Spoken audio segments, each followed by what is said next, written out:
postseason bid. Now, let's go to that list, Garrett, of the underachievers, because we had Adam Rittenberg on to discuss that with us, and we never really put that up in front of everybody.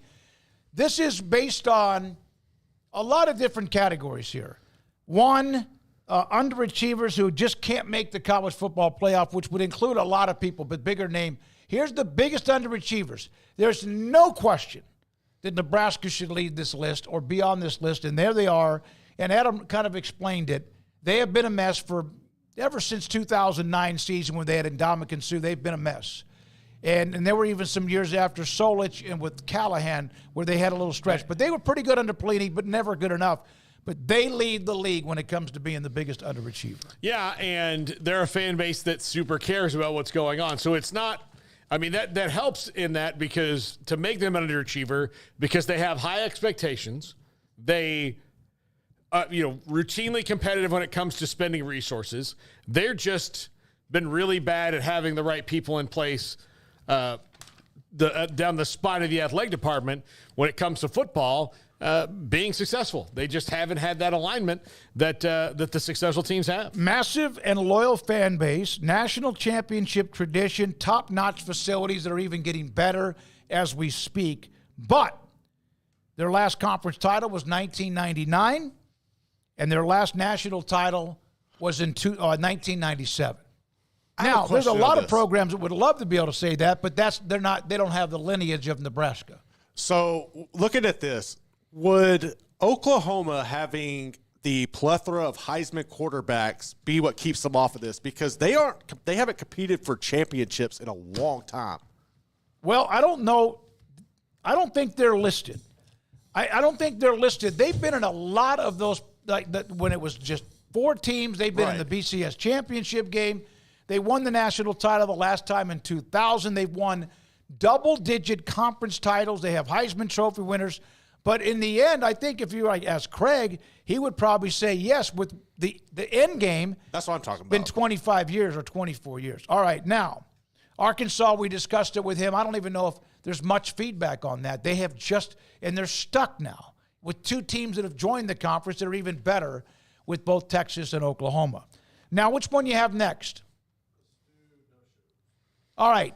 These are the college football no-show tiers. These teams have not been in the college football playoff, which is not very old. That's very young. But here are some, if you think about it, A&M, I mean, you could put them in all of these lists, every category. But Penn State, Florida, USC, Miami, and Texas A&M. Yeah, they A&M and fits in this tier of these are programs, although Miami now just recently got to spending their money on football the right way, so it may not be completely fair to do that. But Miami, nobody talks about Miami, how they're leaving conferences. They're very much like Nebraska in that Nebraska left the Big 12, hasn't won a Big 10 title. Miami's never won the ACC. So, and that's been a long time now that they've been in there. So, yeah, they're a power, a brand name team that hasn't done it. Florida, the college football playoff started, pretty much, right after Urban Meyer left. And since then, they have been just a carousel of coaches that has not stuck, and it shows. They don't have any kind of deep roots in anything anymore because every 4 or 5 years they pull up again and start over. Penn State's the best one of this list recently. Penn State's problem is they're better than everybody in the Big Ten except Ohio State and whoever the second best team is. Well, I wonder now how the Penn State, Michigan, Ohio State scheduling will go because they're no longer in the same division. And let's be honest, except for maybe 5 to 6 teams, how many teams, had they been in the East with Ohio State and Michigan, would have won the division outside of Alabama and Georgia and a handful of others? So in LSU 2019, they could have done anything. All right, then there's USC. They had the great run. Rock stars. Lincoln Riley comes in. They thought that maybe they would be able to take it to the next level. The first year with Caleb Williams, they were really good. And then, of course, last year they fell back a little bit. Miami, we've discussed it with Miami.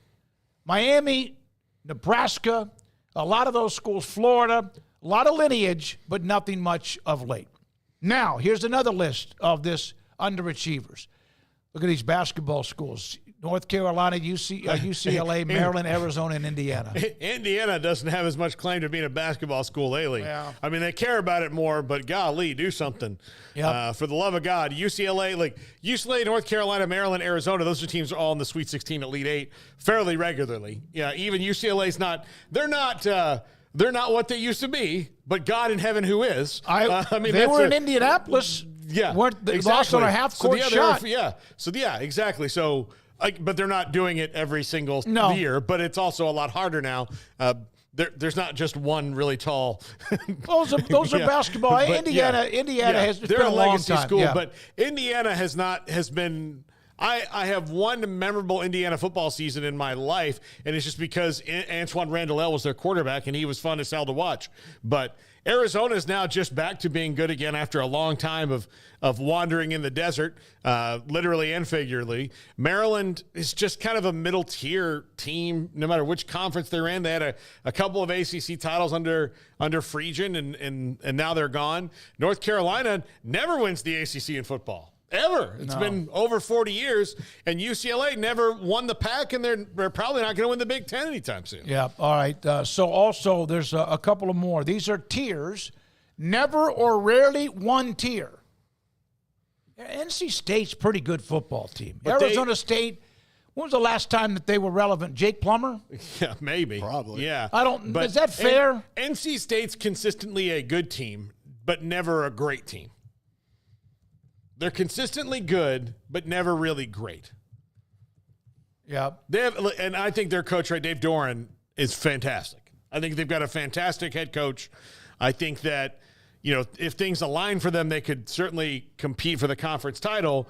But it's just they're always that team they're gonna upset.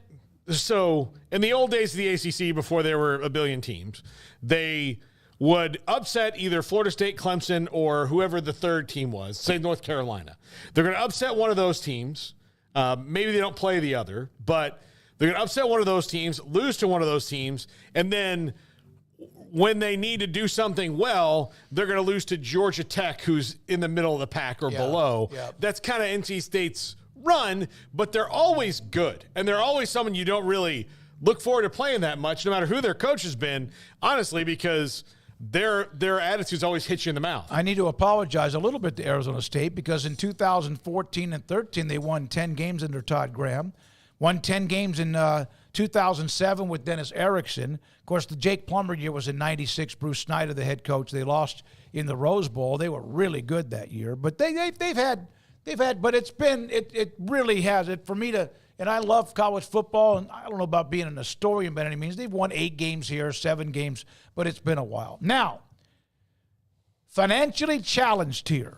Why are Colorado, Georgia Tech, and California on this list? Well, they don't have as much money flowing in the athletic department. Colorado's new to spending big money.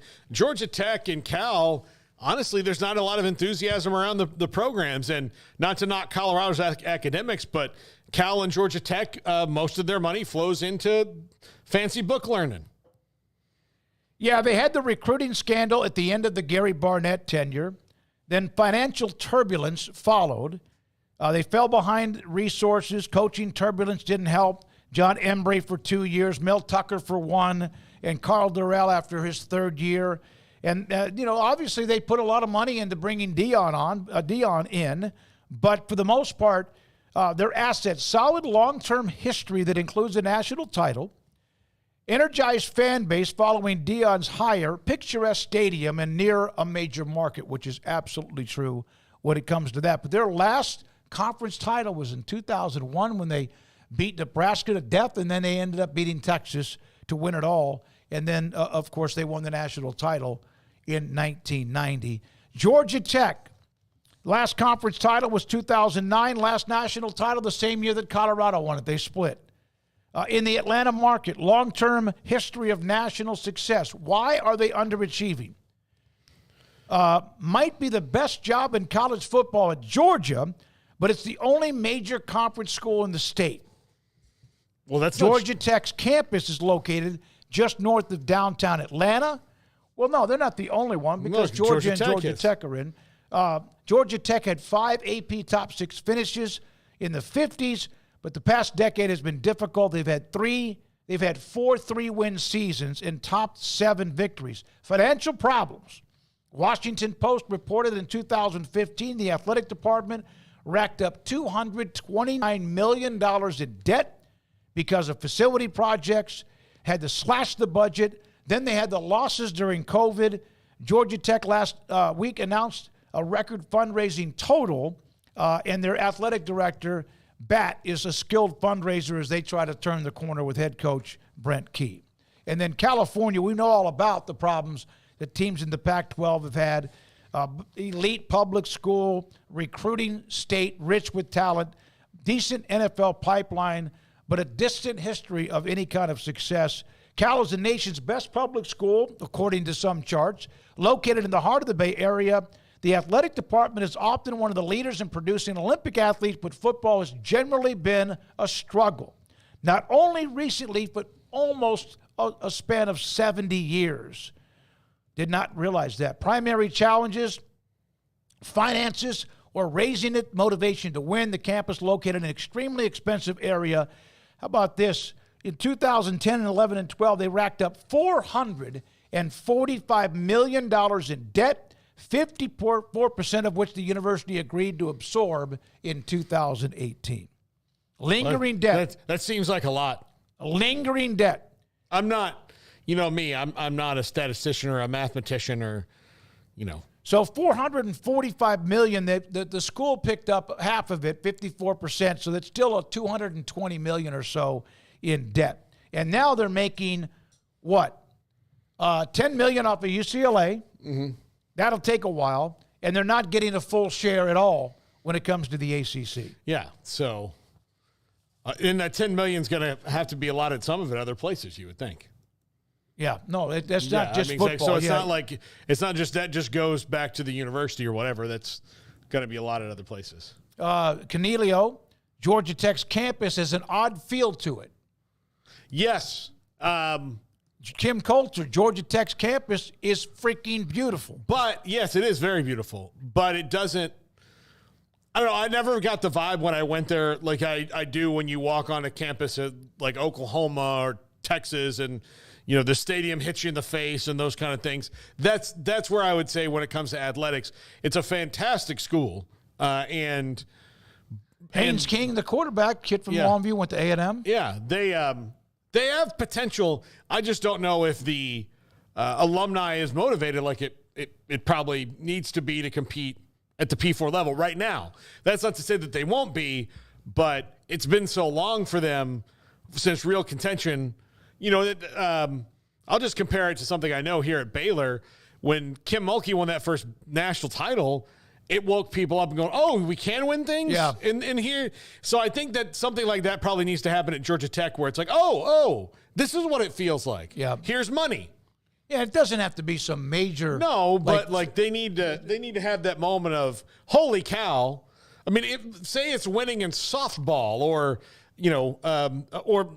volleyball or something, and everybody the basketball team had a pretty good run. Yeah, and so they have those good runs, and then you feel like, oh man, that's crazy. Like we should do this for football. We should try to do this for everything. I've seen this back and forth at times in the chat room about those saying that some schools should not be allowed to be in the Power Four if they do not have 50,000 or more people as a capacity in a football stadium. And again, most of the conversation comes from people who have stadiums of 60,000 that they fill all the time, or even 80 to 100. There are just some schools that don't have the ability to have, like, I know there was one argument about Kansas State. They don't have a very large enrollment, but they have a 50,000 plus stadium. Nebraska, I think there's a decent enrollment, but they've got a 75, 80,000 seat stadium. A lot of it's where you're located. I don't know. It's kind of like, hey, my blank's bigger than yours. Yeah. Well, when you are a fan of a team that has 60,000 students, of course your stadium. But there are some stadiums that have a pretty large capacity despite the fact of what their enrollment might be or even location near a major market or not. Somebody mentioned Chicago, Northwestern, because they're having that temporary stadium. They're rebuilding Ryan Field. What about all the people in Chicago? They're Notre Dame fans. I bet most people in Chicago are Notre Dame fans. Yeah, or Michigan, Ohio State, Michigan. It's just like Illinois. Okay, go to Dallas, Chicago. Like anybody that's like a big regional hub. Go to Dallas, Chicago, Miami, Los Angeles, and you can go to one of those cities. And college football fan wise, Los Angeles, I think you'd be shocked to see how many like Oregon fans there might be, or Stanford fans, or whoever, because it's just such a huge city. Dallas, I could go to Dallas and try and start any team from the Big 12 or the SEC's fan club, and I bet you I would almost get similar numbers across the board. Outside of A&M and Texas, who are gigantic, but if I decided to start an LSU fan club and an Iowa State fan club in Dallas, I bet you if 50 people showed up for both, it wouldn't shock me. Yeah. Because there's enough of those grads in Dallas. Hell, Nebraska brought so many people from Dallas to the schools in Texas when they played there, especially this one when they were in the Big 12. And here's the thing. Even though they have really been irrelevant for 15 or 20 years, if they played a game in Texas, they would do it again. Yeah, so... Again, you hear about, well, what else is there to do? But that doesn't mean they all live in Nebraska. No, but there's a ton of Nebraska fans that live and work in DFW. Mm-hmm. Like that's you go there, it's just kind of a hub. So the big cities aren't fair. And so if you went to Chicago and I wanted to start a Notre Dame fan club, I'd probably have to okay, you're east, west, north, and south. We can't all fit in the same sports bar. Michigan, the same thing. Ohio State, the same thing. So you wouldn't be able to say it. Now, I would lean because there's a ton of Catholics in Chicago, and Notre Dame is the closest football power to Chicago, that there's probably slightly more of them, especially when it comes to T-shirt fans, than anybody else. But even still, I promise you, if you get the Notre Dame fans and the Michigan fans and have them run straight at each other, there's not going to be that much of a difference numbers-wise. Not at all. All right, so there we are. Thanks to Adam Rittenberg. I know there was this is the one that could include a few other schools, including, for example, somebody asked about Oregon. Here's one. Should have done more tier. Yes. Well, Oregon, I think, should be on that one. But I would think most college football fans, if they're being honest, would take Ohio State's run in the last 15 years. They won it in 14. Is that right? Mm-hmm. But they are always knocking on the door. Now, Michigan's interrupted that. They've lost some games in the playoff. But okay, boy, every other team, you can go through every other team in the country that's in their category, or even in the category right below them. So the bluest of the blue bloods, which they are, you can go through all of those teams: Michigan, Nebraska, Florida State, Florida, Alabama, Georgia. We can hear that. All those, just go through all of them. Every single one of them. Florida has had an awful stretch or two. They've never had an awful stretch. They've had 2 or 3 years. But it's never been dear God. What Florida's going through now. What kind of Florida State had to go through for a while. Nebraska's going through it. Michigan. Texas had to kind of go through a numbing 10 years. Oklahoma. Yeah, Oklahoma in the 90s. Between Barry Switzer and Bob Stoops was rough. Yep. No, you're right. All right. When